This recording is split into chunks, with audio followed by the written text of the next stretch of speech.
What's up YouTube, Mr. Llama here, and today I'm going to be describing my 7 favorite things about Path of Exile 2. Now this is my list of all the good things about this game. I mean not all, I'm sure there's more small ones, but kind of my top 7 things about it. I'm going to have things I dislike about the game in a separate video because I don't want this video to just be forever long. But yeah, let's dive on in with that. So the first thing I want to talk about is the beauty of this game. It is absolutely gorgeous, and not just because the graphics are really great, not just because the music is really great, but the creativity with all of it, the sound design, the monster design, the themes within the game. You've got beautiful jungles, you've got beautiful Aztec worlds. I mean, look at this. We are on a moving town right now. How awesome is a moving town? And then you're jumping around to the different areas, and it's just each one of the areas has its own really unique feel to it, the rockiness. It doesn't feel like everything is just super grayed out, which I think is a really important piece, but it actually feels like you have just kind of unique, cool design, and it's beautiful. And look at the monsters and these spiders, how they're crawling down the wall and stuff. I mean, it's fantastic. I have 12 out of 10. 10 out of 10, whatever. It is, I couldn't ask for better with the design. I also really love the look of the different spells and how they just kind of play into the game. So that's a really big piece is, you know, what is the spell design, right? Having the electricity on the spider's legs and stuff, and making sure the colors and things fit. And they've gone all the way into seeing, you can see, look, if you look at my health orb, even like the lighting from my cursor is affecting on the orb, right? That's how much the design exists within the game, and the layering of the UI into the actual game. The lighting is fantastic here as well. You can get a really good sense of that. I'm just blown away again, like 10 out of 10. They absolutely crushed the design, the beauty there of the game, and I just could not be happier with that. So for number 1, starting off great with just every piece working together within the game. Now, number 2 is going to be the monster types, and you already got a little bit of that shown to you right there with some of those spiders crawling down the walls, but there's just a lot of different monster types that you're going to be finding within the game overall. And what's really interesting and great about the monster design is they don't all feel the same. And obviously right now I am blasting through a little bit. It's because this is a level 36 area and I'm level 46. But generally you're not really one-shotting all of these monsters. And because of that, you're having to really take note of what they do. Right? So you're saying, okay, this monster is, you know, really fast right here. I need to be backing up and getting out of the way. This one's shooting, you know, this has got a nice range. They've got different AIs. Some of them will have shields, and the shields can actually like deflect your arrows. And so you'll have to roll behind them or something if you want to kill them, and actually start to damage them. There's just really a lot of greatness within all of that just adds so much to the game. I feel like there's many ARPGs that do get made that have plenty of good within them, but one of the biggest problems is the monsters don't have enough uniqueness to them, and that ends up being kind of a big issue for the game overall, is it's just like, well, you know, I just kind of get bored playing through the areas because every monster feels like it's the same monster that I've fought before, right? So that has been a big positive for me. Number 3 is going to be the WASD, which you can see me using right here. Something night and day that I mean, I never thought I'd really be using WASD in an ARPG, having played Diablo 2 so much, been a point and click guy so much. I thought I'm always going to be pointing and clicking, and WASD, if they introduce it, cool, that's fine, whatever. Not for me. No, I was wrong. It is for me, and it's so great. Being able to make the minute changes that I need to make to move and adjust while still being able to cast and shoot, especially in a game like this, which does have me really needing to dodge all of the different monsters' attacks and see what's coming in and stuff, has just felt so good. I mean, I can't even really describe it. This is on a range class. I know on some melee classes, people have enjoyed point and click a little bit more, but on the range classes at least, I'm like, yes, please, let me have WASD forever. And it's pretty funny because Diablo 2 just put WASD into its game and then had to remove it because it was super buggy and terrible. This one, you do not have any of the issues that they had in that. It works flawlessly. I'm extremely blown away. It gets a 9 out of 10 for me. The biggest issue is just it doesn't work super well with the keyboard feeling of needing to press like the 1 or 2 or E, right? Like when your fingers are all engaged on WASD over there, it can be hard sometimes to push the 1 key or the 2 key or anything. But that's honestly something that I can also like, I'll just have to learn, and I already have been learning. So, you know, if I'm going up to the top left, let's say, pushing the, 1 key is kind of really difficult to do. But I can take off, one of my fingers really quickly and just not be going fully to the top right or top left, but just go up a tiny bit and push it. So again, it's just it's WASD in general, not a fault of Path of Exile, but just something there. And what I thought would be more of a problem, but here I've been pretty okay with it. I'm totally fine.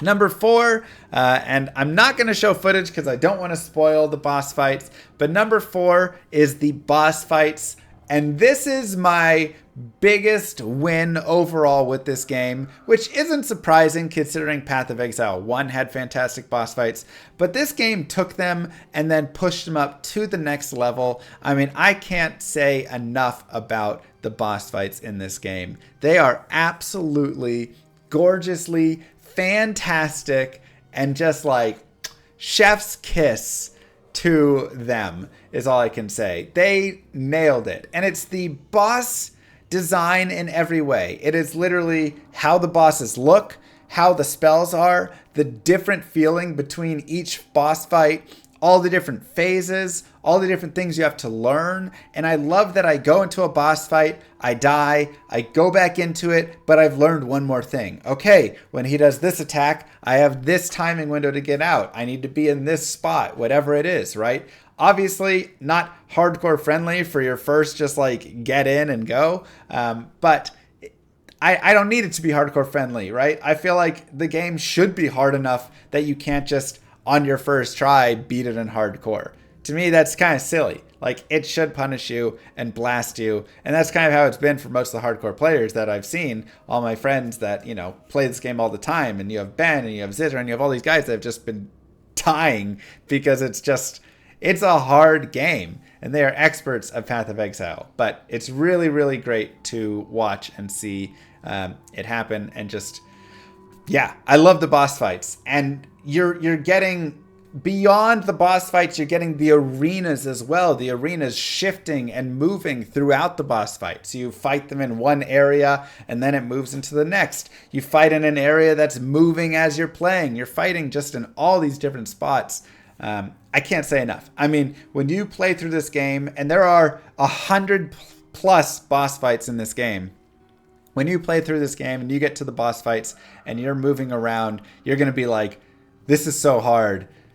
And I hope that you find love in that difficulty because it's been fantastic. And I love that it is taking a while for me to kill the bosses, that I don't just go in and kill them in 3 shots because it makes me get to, it makes it so I can enjoy the whole boss fight. Number 5 is the control overall and just the snappy character feedback that we have within the game, right? So it's the idea that everything is like super quick and right on your command. When you're pressing something, it's happening. When you're drinking your flask, when you're rolling, when you're doing anything whatsoever, it is so snappy. You are not feeling lag. You are not feeling like it's sluggish, or your character's taking too long to make an action, or there's a big wind up for them to do whatever, their dodge. Like, it is quick, and you need that in an ARPG to really feel great. You need that in a lot of games to really feel great. If you're playing an FPS and it feels like there's a delay between you trying to shoot or you trying to make a move, it's also going to feel really bad. So again, that's just kind of a standard thing I think does need to exist within the game, but something that I think they've done a fantastic job with. Number 6 is the itemization and just the meaningful items. I have some problems with items. That'll be in the problems video. But overall, the meaningful idea and pieces of items is quite nice. And I'll give you a great example. I have 4 pairs of gloves, and I can't tell you which one is the best glove because all of them have greatness and downfalls to them. And this is something that is fantastic currently about the game. And it's not brand new. This is taken from Path of Exile 1, but it is something to see. So for instance, here are the gloves that I am using. They have lower armor and energy shield, so I don't really get much in terms of defense from them, but I do get 57 life, 15 dexterity, which has been really nice for using my gear and using my spells because I run a lot of dex spells, and so I need high dex to be able to use them. And then dual res on there, and a little bit of damage. Now I also have these gloves, which have big life on them because they had a socket and I put more life. It actually has a lot of physical damage added to attacks. 4 to 11 means a lot more DPS with all my buffs. And then increased crit damage bonus and high fire res. It does really have, again though, not much in the way of defense, so just low energy shield. You move to these gloves and there's really nice evasion, really nice life, and some life with attacks, but it doesn't have any of those other pieces, so I lose some of the DPS, but I gain more defense from it. And then you move to these gloves and they've got nice evasion, nice armor for some damage reduction, a little bit of life, and then some light res, and mana leech, which is actually pretty important in this game. And I can't tell you still to this point of it which gloves I should actually be wearing and which gloves are the best gloves. These seem to kind of be the in-between mix of all of them, and that's why I have them on. But maybe these are honestly the best gloves. Maybe I should just be rolling for these to really get the higher DPS. And it really also depends the area and how my character's feeling at the time. If I'm feeling like I'm not needing as much defense, then these are better. If I feel like I need more evasion or I need more defense, then I should maybe be switching to these. It's beautiful. And this is true on all of the different items. Again, are these the best boots? No, but they're boots that have decent defense and movement speed, and I really want some movement speed. And so you just kind of have meaningful mods that make a lot of sense, and there's a lot of decision between all of them, and that's something that I think is so important in ARPGs, and you're not finding in every ARPG, right? That's something that a lot of times there's just item, it's bigger damage, that's always the best choice, or item, here's green arrow, put that on, and you're not really getting down to the nitty gritty of, okay, well, what's my evasion and armor and what are my resistances and do I need more life here? Do I need mana leech because I'm burning through my mana? And you're really having to make tough decisions constantly when you're playing through and looking at your gear. So that is number 6. And the final piece, my number 7, best thing about Path of Exile 2 is the difficulty of the game. This game is hard. And it's also got some tediousness and some stuff. Again, I'll address that in the problems video, but this game is hard from the get-go. You step out in Act 1 and you're like, I'm a brand new character. I'm going to go out and adventure. And then it's just like, boom, boom. You're just getting like pummeled. And you're like, wait, what? Like, I'm just starting the game. And it just continues on from there. And the bosses are hard. They've got many phases. They have a lot of attacks that I don't want to say aren't telegraphed super well, but you have to like learn the cues exactly. Oh, he put his hands up. Oh, he said this line. Oh, he did this. I need to be here. I need to do this. It has you thinking. It has you on your toes. You can't just be lazy and looking off and just kind of casually farming through, because even the white mobs, which maybe are slightly overtuned, are very deadly. And you can very easily get caught just in a corner, mobs surrounding you, and then you're just getting pummeled and dead. I mean, it's wild how hard it is. But as someone who comes from an older world of ARPGs, I love that. I love the difficulty of this game. I love that they decided to not just make it a breeze through where the monsters don't really hurt you, where, you know, nothing happens. I remember when I was doing my Diablo 4 playthrough, and I'm not trying to pile on Diablo 4. It had its difficult spots as well and all of this. But I remember I was doing the playthrough at one point, and I walked my character into the middle of a bunch of white mobs, and then I took my hands off of my keyboard and mouse, and I sat there for a few seconds, and my character just had all these mobs all around him, hitting him and whatever, and his life was just like slowly going down. And then I drank a sip of water, put it down, put my hands up back on, and I just walked right out of them with no worries whatsoever, because they didn't block me in any capacity, and then I just turned and killed them all. And it was on the hardest difficulty that it would let me be on. I know it wasn't on the like ultimate, you know, they have the difficulties, which I don't love difficulties anyways. That's a different story. But it was on like the, you know, not the beginner, but it was like veteran or whatever, right? That was like, it was my first playthrough, and that's all it would let me go on. So can you, of course, increase the difficulty further? Maybe when you've played through the game already, and then you can increase it and that won't happen? Possibly. But I remember being a little disappointed that it was like Act 3 or something, and I could just go stand in the middle of monsters and not be scared in any capacity. And I thought, man, I wish it was a little scarier. And here in Act 1, if you go and stand in the middle of monsters for 2 seconds, you are dead. And that continues through the game. Again, it is extremely hard.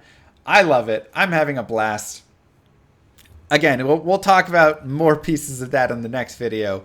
But overall, I'm glad that they didn't shy away from the difficulty, and that they are willing to make the game really just a hard game to play, and one that you have to pay attention and you have to learn and you have to really work through. So with that being said, those are my top 7 things right there that I love about Path of Exile 2. Now, it does have its issues. We'll talk about those in the next one. So I'll see you guys there. Don't forget to like and subscribe, YouTube. Peace, everybody.